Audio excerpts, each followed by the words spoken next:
구속 기소된 알몸 살해 피의자 정재환의 범행 현장에서 기존에 알려진 흉기 2개 외에 범행에 사용된 걸로 보이는 흉기 1개가 추가로 발견된 사실이 확인됐습니다.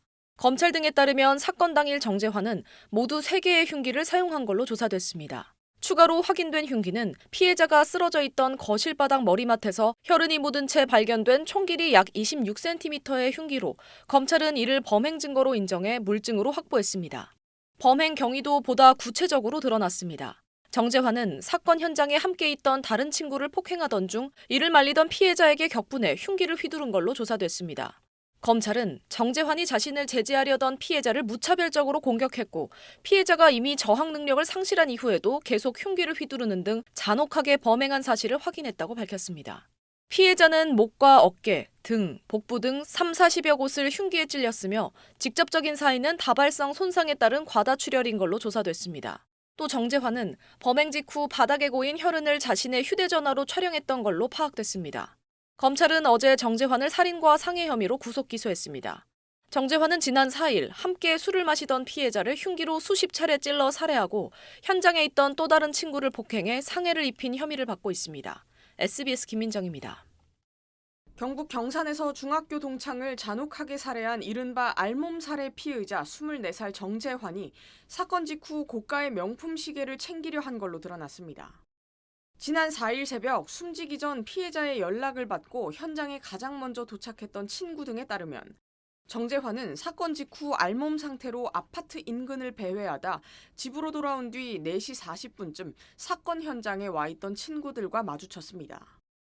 곧이어 친구 가운데 한 명이 정재환을 주먹으로 때리고 다른 친구가 그를 끌고 나가 복도에 앉히자 정재환은 미안하다며 눈물을 보였습니다. 눈물을 흘리던 정재환은 갑자기 시계는 지금 챙겨야 한다며 피해자 시신이 방치돼 있던 집 안으로 들어가 방에 있던 롤렉스 시계를 챙겨 나왔고 이를 현장에 있던 다른 친구에게 넘겨주려 한 걸로 알려졌습니다. 정재환은 그러면서 친구에게 부탁할 사람이 너밖에 없다며 롤렉스 시계와 차량에 있는 현금 2천만 원을 어머니에게 전달해달라고 말했습니다. 정재환은 시계를 챙겨 나오는 과정에서 피해자 시신 주변을 지나다 피가 고인 거실 바닥을 밟고 미끄러져 넘어지기도 한 걸로 전해졌습니다.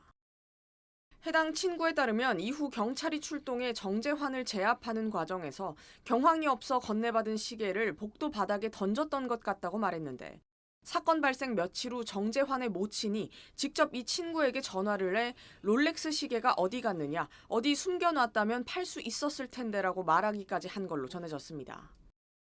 정재환은 평소 고급 시계와 거액의 현금을 보유하게 된 경위에 대해 제대로 답을 하지 않거나 도박으로 땄다는 취지로 답해 온 걸로 알려졌습니다.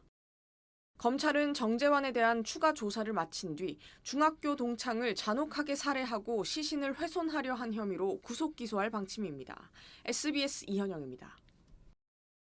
피범벅이 된 남성이 수갑을 찬 채 발버둥 치며 복도 바닥을 뒹굴고 있고 경찰관과 소방대원들이 이 모습을 지켜보고 있습니다. 알몸 상태로 경찰에 제압당한 이 남성, 흉기로 자신의 친구를 잔혹하게 살해한 혐의를 받는 24살 정재환입니다. 지난 4일 새벽 경북 경산시 하양읍 아파트에서 발생한 친구 살해 사건 피의자 정재환의 체포 당시 모습이 담긴 영상이 새롭게 공개됐습니다. 사건 현장에 달려간 피해자 친구가 새벽 4시 58분쯤 촬영한 영상입니다. 이 친구는 도움을 요청하는 피해자 전화를 받고 피해자 집으로 갔는데 당시엔 현장에 정재환이 없었습니다.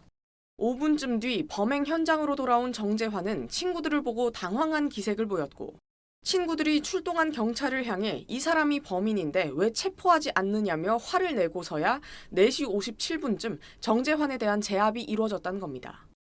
정재환은 범행 직후 나체로 편의점을 찾아 바나나 우유를 가져가는 등 엽기적 행각을 벌이기도 했습니다. 이 과정에서 새벽 4시 25분쯤 편의점 신고를 접수한 경찰이 순찰차에 탄 상태로 정재환을 목격했지만 즉시 차에서 내려 체포하지 않은 사실이 CCTV 영상을 통해 알려지면서 부실 대응 논란이 불거지기도 했습니다.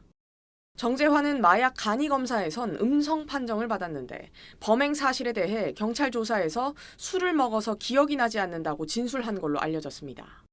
이 때문에 정재환이 범행 당시 음주로 인한 심신미약을 주장하며 감형을 시도할 거라는 관측이 나오고 있습니다.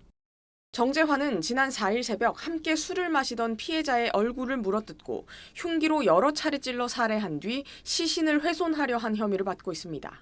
SBS 이현영입니다.